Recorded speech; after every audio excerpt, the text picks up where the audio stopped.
नमस्ते, जय धन्वंतरी। सूर्य विज्ञान के बारे में आज हम बात करेंगे। सूर्य ये एक केवल गोला है, एक भौतिक स्वरूप है, एक ग्रह है, इतना तो आज का विज्ञान मानता है। लेकिन वो आरोग्य का भी बहुत बड़ा स्रोत है, वो सबसे पहले वेदों ने बताया। चिकित्सा क्षेत्र में सूर्य का बहुत ही महत्व है, ऐसे वेदों में बताया गया है। वेदों में अथर्ववेद में और ऋग्वेद में सूर्य के बहुत सारे मंत्र आए हैं। तच्चक्षुर देवहितस्य, ऐसा कहकर सूर्य आत्मा जगततस्तुखश्च, सूर्य पूरे जगत का आत्मा है, ये वहां पर बताया गया है। सूर्य से ही सभी प्रकार की ऊर्जा प्राप्त होती है, वो ध्यान में रखते हुए उसको आदि देव भी बताया है। तो वेदों में सूर्य की बहुत सारी बातें आई है। अथर्ववेद में खास करके सूर्य के ऊपर चिकित्सा के विषय में बहुत सारे रोगों को दूर करने वाला सूर्य को बताया है। सूर्य के सेवन से बहुत प्रकार के रोग नष्ट होते हैं। अब ये वेदों की बात हुई। आयुर्वेद की विभिन्न संहिताओं में, जैसे ही योग रत्नाकर नामक ग्रंथ में बताया गया, सत्येन आचार्य योगेन रविमंडल सेवया वैद्य विप्रार्चनाच्चैव रोगराजो निवर्तते। क्षय जैसा, टीबी जैसा, ट्यूबरक्यूलोसिस जैसा कॉम्प्लिकेटेड डिसीज भी सूर्य की आराधना से नष्ट होता है। ये योग रत्नाकर में बताया, योग रत्नाकर नामक ग्रंथ में, रवि मंडल की सेवा करने से, अर्थात सूर्य की आराधना करने से। भगवद गीता में भी हम जब देखते हैं, इमं विवस्वते योगम प्रोक्तवान हम अव्ययम विवस्वान मनवे प्राह मनुरीक्ष्वा कविम, तो पहले भगवान ने योग सूर्य को कहा। प्रभास्मी शशि सूर्यो यशा कहकर 10वें अध्याय में भी भगवान ने प्रभा का अभिव्यक्तिकरण सूर्य में हुआ, ऐसा बताया है। आगे आकर चिकित्सा क्षेत्र में बहुत सारे ग्रंथों में उसका विचार किया गया और कुछ कुछ औषधियां सूर्य के ताप में बनाने का विधान आया और सूर्य की ऊर्जा को लेकर कुछ प्रयोग भी आए। खास करके इसके ऊपर काम किया वाराणसी के एक बहुत ही प्रसिद्ध संत स्वामी विशुद्धानंद सरस्वती जी ने। आज भी उनका आश्रम विशुद्धानंद कानन रूप नाम से है वाराणसी में। उन्होंने विभिन्न जो वेदों में बताया है कि सूर्य की किरणों का विभागीकरण, वो विभाग होते ही एक किरण से कुछ विशिष्ट रोग, दूसरे से कुछ रोग, तीसरे से कुछ, ऐसे विभाग विभिन्न किरणों का सेपरेट उपयोग करने से कुछ रोगों में फायदा होता है, कुछ नहीं बहुत सारे रोगों में।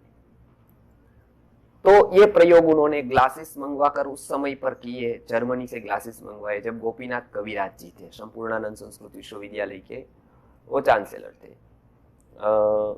पोल ब्रंट, आपने नाम सुना होगा शायद, वो एक विदेशी पत्रकार और लेखक है। वो सभी भारत के ऐसे ओकल्ट साइंस जानते हैं, जो लोग रहस्यवादी गूढ़ ऐसे होते हैं, हम कहते हैं सिद्ध, ऐसे कोई भी कुछ विशिष्ट कुछ ज्ञान रखने वाले इस क्षेत्र में, उनको वो मिले। तब उन्होंने बहुत सारे प्रयोग करके दिखाए कि फूल का रंग बदल गया, सूर्य की किरण, और ये सब लिखा हुआ है उनमें। और ऐसा नहीं ये कल्पना है, ऐसे बहुत सारे साक्षी है विद्वान लोग कि हाँ, उन्होंने सूर्य की ऊर्जा का उपयोग करते हुए इसके कुछ रंग परिवर्तन कर दिए थे, कुछ चीजों को ज्यादा टिकने वाली बनाई थी। तो उनका ऐसा कहना था कि पूरे शरीर को हम अन्न न दे, पानी न दे, तो भी सूर्य की ऊर्जा पर्याप्त होती है, लेकिन उसको विधिवत सेवन करना होता है। केवल धूप में बैठ गए ऐसा नहीं चलेगा। किस किरणों का कितना कब सेवन करना, उसका एक विज्ञान है।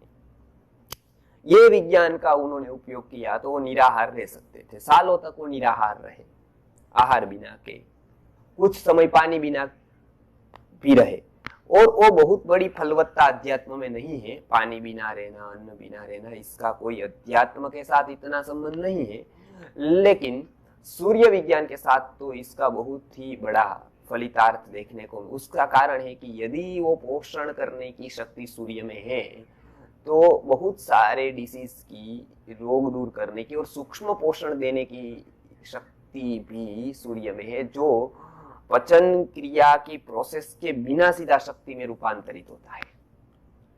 ऐसे ही उनकी परंपरा में आगे बहुत सारे लोगों ने काम किया। विशुद्धानंद जी की परंपरा में बहुत सारे प्रयोग उन्होंने सूर्य के ऊपर किए, सूर्य विज्ञान के ऊपर, और बहुत सारे प्रयोग नक्षत्र विज्ञान के ऊपर भी उनके थे। ज्ञानगंज जो तिबेट में आश्रम है, तो वहां से उन्होंने ये अपने गुरुजी के पास अध्ययन किया था। वाराणसी में आश्रम में भी बहुत सारे प्रयोग किए। अब हम देखते हैं गर्भावस्था में इसका क्या उपयोग है। सूर्य विज्ञान के बारे में अथर्ववेद में बताया, विभिन्न रोगों को दूर करने के लिए सूर्य सक्षम है। उसमें हरिष्ठा नामक किरणें होती है, वो पहले 45 मिनट तक जो सूर्य की किरणें आती है वो हरिष्ठा नामक किरण है। उसका सेवन करने से गर्भ का विकास, खास करके अस्थि पोषण उससे सर्वश्रेष्ठ होता है, यानी विटामिन डी मिलता है, और अस्थि का पोषण होने से बहुत सारे रोगों से बच सकते हैं। तो ये धीरे धीरे एकदम 45 मिनट नहीं करना है, लेकिन सूर्योदय से लेकर 2-2, 4-4, 5-5 मिनट उसको गर्भावस्था में प्रयोग करना है। उसके साथ क्या बोलना है, तो सूर्याष्टकम करके एक सूर्य का स्तोत्र है, वो बोलने से भी, मंत्र औषधि का हम जब बात करते हैं तो मंत्र के साथ औषधि का प्रयोग बहुत ही लाभप्रद होता है। तो ये भी आप सूर्याष्टकम का प्रयोग 9 महीने तक कर सकते हैं। गर्भविलास तेल करके एक तेल आता है, ऐसे तो अभ्यंग का मना है गर्भावस्था में, लेकिन थोड़ा उसको लेपन कर सकते, लगा सकते हैं गर्भ पुष्ट करने के लिए, और अरिष्टा किरणों को अच्छी तरह से शरीर पर आए। तो गर्भावस्था में जो कभी डेफिशिएंसी होती है कैल्शियम की, विटामिन D3 की, या विभिन्न प्रकार के विटामिनों की, या कुछ कमजोरी हड्डियों में रहती है, पेन होता है, उसमें ये बहुत ही लाभकर होता है सूर्य का सेवन। तो सूर्य की सेवन की बात ये बताई अभी हमने कि सूर्य का ऐसा विधिवत प्रयोग करें। एक बात याद रखें, कभी भी सूर्य का सेवन करना ऐसा नहीं है। मध्याह्न में सूर्य का सेवन नुकसान करता है। सुबह सूर्य का सेवन सूर्योदय से लेकर 45 मिनट तक बहुत ही लाभ करता है, वही शाम की बात है। शाम को सूर्य का सेवन लाभप्रद होता है। तो दोपहर का सूर्य का सेवन न करें। सुबह ही गर्भावस्था में पूर्व जहां पर सूर्य उग रहा है वहां पर उसके सामने न देखे, लेकिन उसकी किरणें अपने पर आए उस तरह से बैठे। हो सकते हैं उतने अंग खुले रखे, ऐसे अवस्था में बैठ सके तो, और थोड़ी देर 10 second, 15 second, 20 second, 1 minute, 2 minute सूर्य का किरण लेने का प्रयत्न करें। तो उसकी जो परिवर्तित शक्ति होती है परावर्तन होकर, वो बहुत ही लाभप्रद होती है, प्राण चेतना का संचार करती है। इसलिए हम देखते हैं कि बारिश थोड़े दिन नहीं आती है, बाद में अचानक सूर्य आ जाता है, तो एक वातावरण में उत्साह प्रकट हो जाता है, एक स्फूर्ति, एक चेतना का संचार हो जाता है, क्योंकि सूर्य की वो महत्ता है। तो ये सूर्य का इस तरह से सेवन विधिवत करने से चिकित्सा का पूरा लाभ मिलेगा। गर्भावस्था में गर्भ का विकास होगा, वो भी केवल शरीर की दृष्टि से नहीं। सूर्य की उपासना बताई गई है तेजस्विता के लिए, मन बुद्धि के विकास के लिए, मनोमय विज्ञानमय कोश के विकास के लिए, वो भी यहाँ से सिद्ध हो पाएगी। तो ये गर्भावस्था में सूर्य का उपयोग, सूर्य विज्ञान का उपयोग इस तरह से कर सकते हैं। साथ में सूर्याष्टकम तो कहा ही है, उसका पारायण पठन करें। 9 महीने तक ये करेंगे तो ज्यादा से ज्यादा डेली 10 मिनट देनी पड़ेगी, लेकिन ये 10 मिनट में जो लाभ होगा वो अनगिनत लाभ होगा।